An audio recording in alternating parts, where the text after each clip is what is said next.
Welcome back to The Explainer. So today, we're diving into a practice that is, well, it's so ridiculously simple that most of us just completely brush it off. But here's the thing. It's profoundly powerful. We're talking about a habit that the greatest minds in history, emperors, slaves, philosophers, you name it, they return to this literally every single day. And no, we're not talking about some intense 3-hour morning routine or the latest Silicon Valley productivity hack. We're talking about gratitude. But, and this is a big but, we are not talking about the superficial kind. Let's just clear the air right out of the gate by contrasting what we usually think of as gratitude with what it actually is. You know exactly what I mean by the modern performative version, right? The #blessed posts online, or that slightly forced awkward thanks you say around the holiday table right before your uncle starts an argument. But then, there's the real kind. The kind that sneaks up on you quietly when you truly, genuinely look at what's already right in front of you. It's this incredible ability to look at reality and see it for what it actually is, an absolute miracle. Moving into Section 1, the Stoic way of seeing, which is all about recognizing what's actually present. To really grasp this, let's look at Epictetus. Now, this was a man who was literally a slave. He owned zero property, he had virtually no control over his physical circumstances, and he had every tangible reason to be angry at the world. Yet, he dropped this absolute gem of insight. He is a wise man who does not grieve for the things which he has not, but rejoices for those which he has. And listen, this wasn't some toxic positivity thing. He wasn't gaslighting himself into thinking things were great when they were awful. He realized that gratitude isn't just being polite when things go your way. It's an essential survival tool. It's a fundamental lens for seeing the world. And this right here brilliantly illustrates his mindset. He actively trained his brain to zero in strictly on what was present, totally ignoring what was missing. So he noticed the plain food sitting right in front of him instead of agonizing over the massive feast he wasn't invited to. He leaned into the absolute, untouchable freedom of his mind rather than dwelling on the physical freedom that was stolen from him. He focused on the conversation he was having with a student in that exact moment, not the thousands of conversations he'd never get to have. You see, he found total liberation just by seeing what was actually there. Okay, now let's flip to the exact opposite end of the spectrum. Enter Roman Emperor Marcus Aurelius, literally the most powerful man in the Western world at the time. But get this, he started his meditations, which, by the way, was his deeply private journal, never meant for our eyes. He started it not by listing out his grand political ambitions, but with 2 solid pages of hyper-specific, concrete thank yous. What's fascinating here is how specific he was. He didn't just throw up a generic thanks to the universe. Oh no. He wrote down exactly who shaped him. From his grandfather, he learned good character. His dad, modesty. His mom taught him generosity, and his teacher taught him endurance. Just page after page of names and specific lessons. He was basically cementing his foundation, making absolutely sure that before he faced the utter chaos of ruling a literal empire, he remembered exactly where he came from and what he'd been given. That brings us to Section 2, the science of noticing. Grounding philosophy in physical reality. So we've seen how the ancient Stoics handled this, but let's look at how it shows up elsewhere. In Japanese culture, there's this wonderful concept called okaeri. Now, literally it means welcome home, but it acts as this profound philosophy. It's this deliberate daily practice of coming back to the incredibly basic fact that you are alive, that you have food, that you have community, that right now, in this exact second, you have enough. It's all built around a deep tradition of noticing the little sensory things. We're talking about the quality of the light filtering through a paper screen, the rhythmic sound of rain tapping on the roof, the smell of cooking rice, or the physical weight and warmth of a ceramic cup in your hands. This isn't an accident. It is highly practiced attention. It basically forces you to feel the actual texture of being alive. And let's be honest, most of us rushing around at 100 miles an hour, we completely and utterly miss this.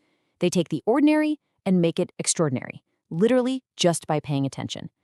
And here is where it gets super cool, because modern neuroscience completely backs up what these ancient traditions were living out. When you practice regular, specific gratitude, it physically rewires your brain. It literally shifts the neurological traffic away from your threat detection centers, the parts of the brain screaming with anxiety and constantly comparing you to others, and moves that energy over to your reward circuits, which handle human connection and deep contentment. Grateful people don't magically have objectively better lives. They've just trained their physical brains to process their lives differently. Same exact life, entirely different mind. Moving on to section 3, gratitude for the difficult, which is really the crucible of the practice. All right, now we have to completely shatter our preconceived ideas here because we've got to move past just being thankful for the easy, obvious stuff, like our food and health. To really do this, we have to look at the hardest application of this truth. The Stoics pointed us towards something much, much harder, being grateful for the difficult things. As Marcus Aurelius famously put it, obstacles are not in the way of the path. They are the path. He understood that pain and growth, they aren't opposites. They're actually deeply intertwined. If we really look honestly at our lives, we absolutely have to include the painful chapters. Think about that impossible colleague who drove you crazy, but actually forced you to level up your skills. Or that massive failure that felt like the absolute end of the world, but ended up pushing you in a way better direction. Or the deep loss that finally snapped things into perspective and showed you what you truly value. Being grateful for these things doesn't mean pretending they didn't hurt like hell. It means realizing that the very things that broke you open were usually the exact things that let more light into your life. Okay, section 4, the reality of time, and why we desperately need to practice this right now. This brings an intense urgency to all of this, because, as the great philosopher Seneca pointed out, this isn't just some fluffy self-care routine, it's a fundamental necessity. Listen to this harsh but incredibly beautiful reality he shared. Everything belongs to others. Time alone is ours. He knew that time is literally the only thing we actually own, and it is so incredibly short, and once it's gone, it is unrecoverable. So letting your time slip by without truly paying attention, that's a tragic loss. Practicing gratitude isn't a luxury. It's honestly the only sane response to the fleeting reality of human existence. Now, if we shrink this massive, sweeping philosophy down into our everyday routines, Buddhist masters have this beautiful concept they call the just this quality. It's basically seeing the present moment exactly as it is, simple and direct, without comparing it to anything. Just this meal. Just this breath. It's having a cup of tea on a random Tuesday morning without thinking, man, this isn't as good as the one I had last week, or holding it up against some massive expectation for the future. You're just experiencing it as it actually is, right now. And honestly, this totally flips the script on what modern culture constantly tells us. We're taught that we need to wait for life to improve before we allow ourselves to feel grateful. But that perfect future literally never arrives. The mind just instantly finds a new flaw or a new gap. True gratitude isn't a response to finally achieving enough.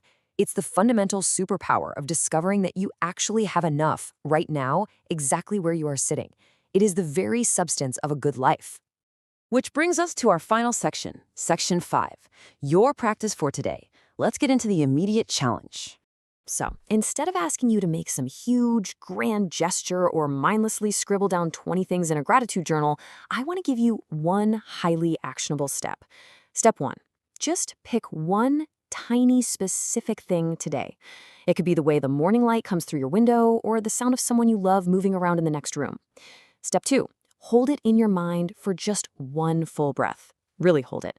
No comparing, no evaluating. And step 3, recognize it. Not as some strict discipline, but as a profound recognition of reality. Acknowledge that this tiny, ordinary thing is already enough to be worth your attention. As we wrap up this explainer, I want to leave you with this somewhat provocative thoughts. For almost the entirety of human history, the safety you have right now, the stillness of this exact moment, it would be considered an absolutely unimaginable luxury. So my challenge to you is, are you truly seeing it? Before you jump to the next tab or look away, just look up, look around you. See this exact moment for the absolute miracle it is, and realize that right here, right now, it's already enough. Try taking this lens into the rest of your week. I promise you, you're going to be shocked by how much more there is to discover.